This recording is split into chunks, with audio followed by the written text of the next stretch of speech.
వెళ్తూ వచ్చారు. నిలదొక్కుకోవాలి, ఇక్కడ నెంబర్ 1 అనిపించుకోవాలి, నా స్థానం సుస్థిరం, ఇది లేకపోతే నేను బయట నయా పైసాకి పని చేయను, ప్రైమ్ టైం నా లైఫ్లో అయిపోయింది కాబట్టి ఇక్కడ ఏమైనా సరే అని ఆ రకంగా వెళ్ళేవాడు. ఎక్కడ ఈగోకి వెళ్లకుండా, ఎక్కడ హర్ట్ అవ్వకుండా, వాళ్ళు నన్ను సినిమాలను తీసేసరే, నన్ను కాదన్నారే అనే కోపం కంటే కూడాను వాళ్ళని ప్రసన్నం చేసుకోవాలి.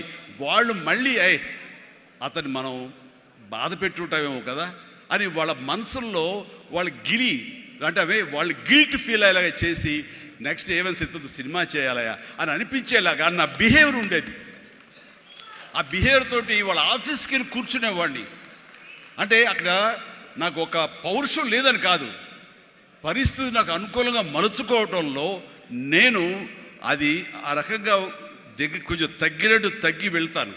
నేను తగ్గడం మూలంగా ఆ తర్వాత వచ్చే కరెంటు వేవ్స్ దాని మీద ఎక్కితే అదే తీసుకెళ్తాను పైకి.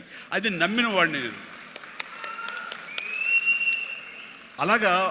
అలాంటి దర్శకులతోటి, ఆ దర్శకులతోటి నేను హైయెస్ట్ సినిమాలు చేశాను అన్నది ఈ రోజున వాస్తవం.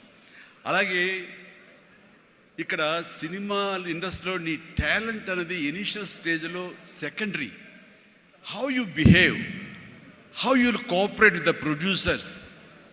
So all the time how you look in to their benefit, వాళ్ళ బాగులు ఎలా చూసుకుంటావు, వాళ్ళకి లాభం రావాలి ఎలా చూసుకుంటావు అనే దాని మీద దృష్టి పెడితే అది నిన్ను మరింత దగ్గర చేర్చుకుంటుంది.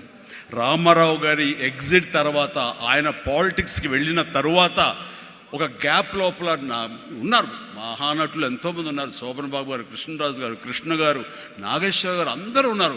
ఆ టైంలో ఒక కొత్త వాటికి ఛాన్స్ రావడం అనేది ఎంత కష్టం అనేది నేను ప్రత్యేకించి చెప్పక్కల. ఈ రోజుల్లో మాత్రం కాదు. ఆ రోజుల్లో ఏంటి అంటే నా టాలెంట్ ఉంది కదా ఎస్ అని అనుకుంటే కుదరదు బాబు. నీ బిహేవియర్ కూడా దానికి అడిషనల్గా యాడ్ అవ్వాలి. మనం కొంచెం ఏంటంట అని అన్నామనుకోండి, అబ్బో వీడితో ఎక్కడ పడుతున్నా బాబు, వద్దురే బాబు, ఆల్టర్నేటివ్ చూడండిరా అనేలాగా వాళ్ళ మైండ్ సెట్ ఉంటుంది. మనలాంటి నటులు ఎంతోమంది ఉంటారు. బట్ వాళ్ళలో మనం బెస్ట్ ఆప్షన్ అంటే అపార్ట్ ఫ్రమ్ అవర్ హిస్టానిక్ టాలెంట్స్, మనకున్న నైపుణ్యం కంటే కూడా మన వ్యక్తిత్వం కూడా అక్కడ చాలా చాలా ప్రధానమైన పాత్ర వహిస్తుంది. అలాంటి వ్యక్తిత్వాన్ని నమ్ముకుని వాళ్ళ ఆఫీసులకు వెళ్ళి కూర్చుని వాళ్ళతో సత్సంబంధాలు ఏర్పరచుకుని మీలో ఒకడిని అంటూ వాళ్ళకి ఆ నమ్మకం కలిగించి పెట్టి అలా ముందుకు వెళ్తుండేవాడిని.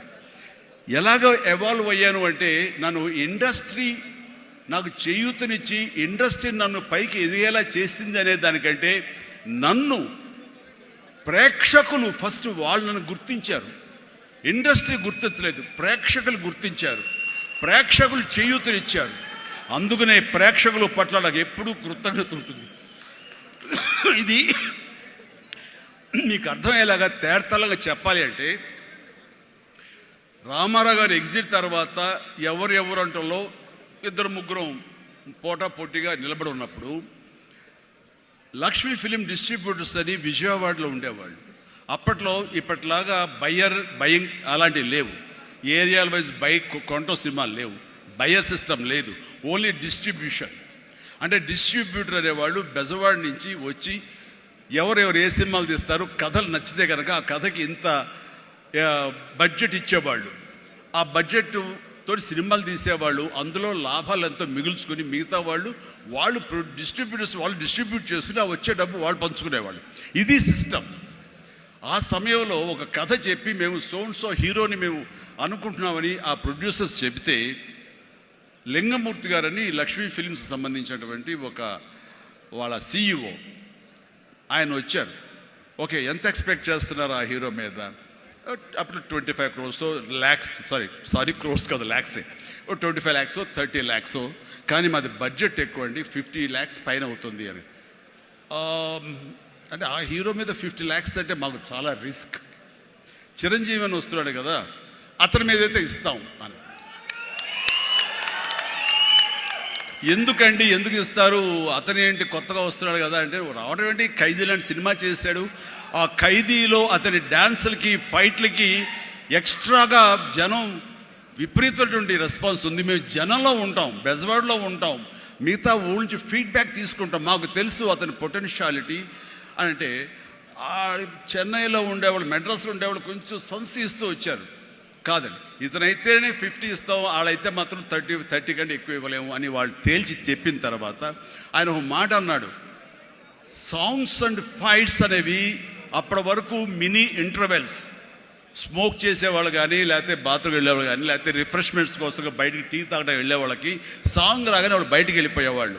ఫైట్స్ అనగానే కొంచెం అసహనంగా ఉండి బయటికి వెళ్ళిపోయేవాళ్ళు, ఎందుకంటే అది డూప్ చేస్తున్నాడు రా, మధ్యలో క్లోజప్స్లో హీరో తప్ప, అండ్ సాంగ్స్లో ఏంట్రా అది అలాగే ఉండేది కామెంట్స్ అని. ఆయన చెప్పిన మాటలు ఇవి, నా మాటలు కాదు. ఆయన అన్నారు, కానీ అదే ఈ అబ్బాయి సాంగ్స్ అయితే కనుక ప్రొజెక్టర్ ఆపి మళ్ళీ రిపీట్ తోటి మళ్ళీ వేయండి వేయండి అని అనిపించుకుంటున్నారు. ఇది మాకు కావాలి, ఇది మాకు డబ్బులు తెచ్చిపెట్టేది, కాబట్టి ఈ అబ్బాయి అయితే కనుక ఇంత ఇస్తాము అని తేల్చుకోవడంటే అప్పుడు వీళ్ళందరూ తప్పనిసరి, అంటే ప్రజలు కోరుకుంటున్నారు కాబట్టి, డిస్ట్రిబ్యూటర్స్ ఇన్సిస్ట్ చేస్తున్నారు కాబట్టి నాకు ప్రొడ్యూసర్ అప్పుడు నా వైపు చూశారు.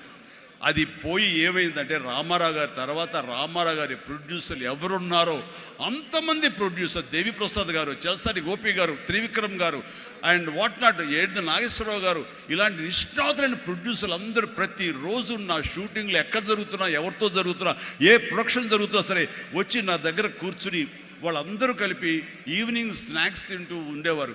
అప్పుడు అనేది ఇది కదా నా బలం, ఇది కదా నేను సాధించుకున్నాను అని. రామారావు గారి ప్రొడ్యూసర్లు తిరిగి నాతో సినిమాలు తీస్తుంటే అది ఎనలేని బలం. నెంబర్ 1 హీరో అవ్వాలని అనుకున్న నాకు ఆ క్షణం అనిపించింది, అయ్యానని ఒకసారి కాలర్ ఎగరేస్తే ఏమవుతుందో కూడా నాకు తెలుసు.